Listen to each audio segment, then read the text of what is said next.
clouds cover. We know we've got a lot of cloud cover. We know that half our year is we don't produce vitamin D because it's winter. We know all these things. Let's put it all into action. There was a photograph in the newspaper last week. It was of a little Afro-Caribbean, Black African ethnic child.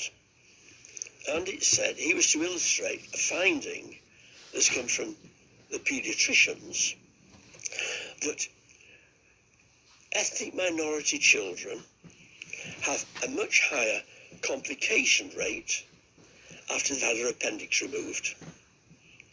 They're slow to recover, more complications. Why is this? Is it something to do with racism? Well, it's glaringly obvious. It's glaring. We know very well that these children from ethnic minority backgrounds are born deficient in vitamin D. We know that probably deficient when they were a fetus. Yeah, absolutely, yeah. We know very well that vitamin D is essential for optimising immunity, and we know that post-operative complications are more common in people with defective immunity, and also in people who are vitamin D deficient. Let me see if I can work this one out. It's just so obvious. It is indeed.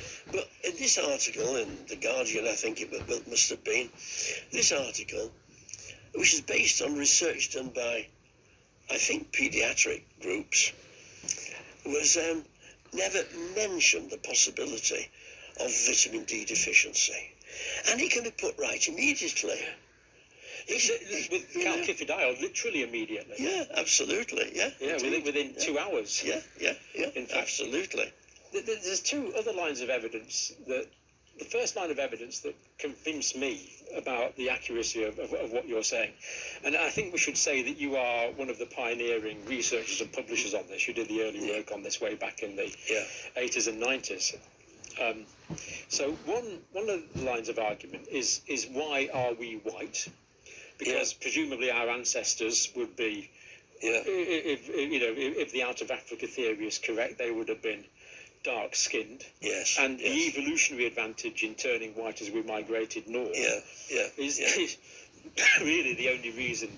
Okay, we might produce a bit more nitric oxide. But I was working with some colleagues in Africa recently, and I was going out in the morning and putting sunscreen on, and stopping putting sunscreen on. Yes. And they said, "John, what are you doing?" I said, "Well, if I don't put this on, I'll burn." Yeah, and, and these were doctors and things. Said, "Oh, really? You burn in the sun?" To them this was a novel concept. Strange. So that's one thing that we became white. Our ancestors, Cheddar Man, I think around about 8,000 years ago, found in the Cheddar Gorge. He had blue eyes, dark hair, and dark skin. Yeah. But he was British. Yeah. He was in Britain. Yeah, indeed. So we've evolved. So that's completely convincing. Yeah. I think we got our white skin from the Neanderthals. And the other interesting thing is that the major ape gorillas are white-skinned. Really? They're white-skinned, but they could with hair. And I think the Neanderthals were white-skinned, but they were hairy to protect them. But certainly we have an advantage in this climate, as I say, close to the North Pole and to the equator, because we become vitamin D deficient, but not as deficient as the people with dark skins. In this climate, Of course, Neanderthals were largely a northern European, African, so it's not Asian. surprising they were white. Another thing about the in Africa, and the doctors not understanding about the skin getting burnt, they should have done, because in Africa there's a huge problem with children or adults who develop vitiligo, where the skin loses its pigmentation and they get patchy white skin, and it burns terribly. It really does.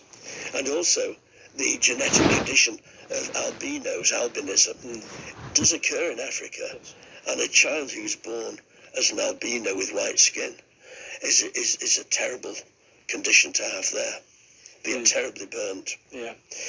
And the other line of evidence that was convincing, apart from me being white, was if we take traditional cattle herders like the Maasai, other groups in Africa, Karamojong, that live in their kind of natural environment, they've got very, very dark skin, but they're outside all day, every day, under the tropical sun. And their levels of vitamin D in that, what you could say is a completely natural human environment, is well over the 100 nanograms per, nanomoles per litre. Well over the 100, sort of the 150, 160 kind of range, which suggests to me that presumably they've optimised that over tens of thousands of years. And that seems the optimal level, around about 150 nanomoles per litre. But it doesn't go higher, and people do not get vitamin